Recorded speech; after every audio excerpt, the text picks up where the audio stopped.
चलें जी, once again हम बात करते हैं। एक्चुअली वो सिग्नल इशू बना था तो उसमें डिस्कनेक्ट हो गया था। अच्छा जी, हम बात कर रहे थे जी कि मैट्रिक्स अप्रोच में आपके हम यहाँ पे बात हो चुकी थी कि मैट्रिक्स अप्रोच में आपने अपने एलपी मॉडल को कन्वर्ट कैसे करना है। तो सबसे पहले मैंने क्या कहा आपको कि ऑप्टिमाइज़ आप लिखेंगे Z is equal to C की पावर जो है वो टी लिखा हुआ C T X. Actually C T हम इसको मैट्रिक्स अप्रोच की सेंस में पढ़ेंगे तो हम इसको क्या पढ़ेंगे, ये सी का ट्रांसपोज है। ठीक है, सी की मैट्रिक्स होगा और मैट्रिक्स का ट्रांसपोज है। एक्स आपके पास क्या है, वेरिएबल्स होंगे, वो क्या क्या है जी, नीचे भी मैं आपको वन बाई वन चीजें सारी समझाता हूँ। आपका ऑब्जेक्टिव फंक्शन जो भी होगा तो उसको आपने क्या लिखना है, ऑप्टिमाइज। मतलब आपको ऑप्टिमाइज मैंने जनरल बताया कि मैक्सिमम का होगा फंक्शन या फिर वो ऑब्जेक्टिव फंक्शन आपका मिनिमाइजेशन का होगा। z is equal to C T into X लिखेंगे। सब्जेक्ट टू आपके पास लाइन होगी, जो आपके पास कंस्ट्रेंट्स होंगे उसको आप लिखेंगे a into X is equal to B. अभी आप घबराए मत, मैं अभी आपको नोटेशन सारी समझाता हूँ वन बाई वन नीचे जाके। एग्जाम्पल्स के थ्रू भी हम बात करेंगे अभी। With X greater equal to zero, ये नॉन नेगेटिव कंडीशन आपने जो लिखनी होती है वो इस तरह लिखेंगे। बेसिकली आपने ये 3 लाइंस पे सोल्यूशन देना है। अगर आपसे पूछा जाता है कि आप सपोज जो है मॉडल को कन्वर्ट कर दें जी, आपने किसमें कन्वर्ट करना है, आपने इसको मैट्रिक्स अप्रोच में। ओके, अब इसमें कुछ जो नोटेशंस आएंगे जी वो सुनते जाएंगे। एक्स सबसे पहले जो है वो कह रहा है जी कि एक्स आपके पास एक कॉलम वेक्टर है। आपको पता है कि मैट्रिक्स और वेक्टर में फर्क होता है। ठीक है, वेक्टर जो होता है एक सिंगल रो होगी या फिर एक सिंगल कॉलम होगा।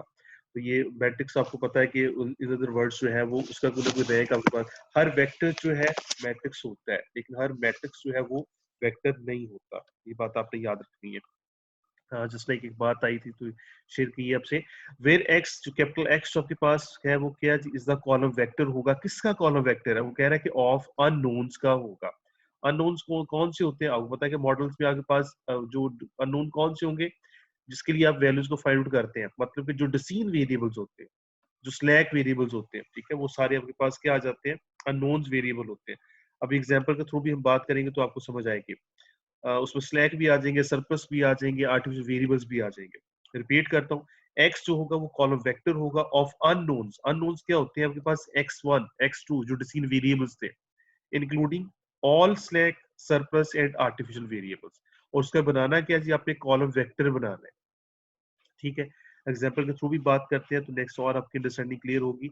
सी टी आपके पास क्या है, इज द रो वेक्टर। ये रो वेक्टर होगा, किसका होगा, ऑफ द कॉरेस्पॉन्डिंग कॉस्ट जो आपके पास अवेलेबल होती है डेटे में, मॉडल में, उसका वेक्टर होगा, रो वेक्टर होगा। ये बात माइंड में रखनी, रो वेक्टर होगा कॉस्ट के हवाले से। ठीक है जी, जो आपके पास इंफॉर्मेशन अवेलेबल जैसे 7 है, 5 है, 0 0, ये वो चीज इसमें आ जाएगी। ए आपके पास क्या होगा, ए is the coefficient matrix। A is the coefficient matrix किसका होगा, of the constraints जो आपके constraints होते हैं, of constraint equations के। ठीक है, मतलब कि जैसे 4 है यहाँ पे मॉडल में, अगर आप एग्जांपल में देखें 4 है, 3 है, 1 है, 2 है, 1 है एंड सो ऑन। ये आपके पास जो है वो आपने ये लिखना है, ये कोफिशिएंट मैट्रिक्स होगा। ठीक है, आपको समझ आनी चाहिए पहले वेक्टर क्यों लिखा था।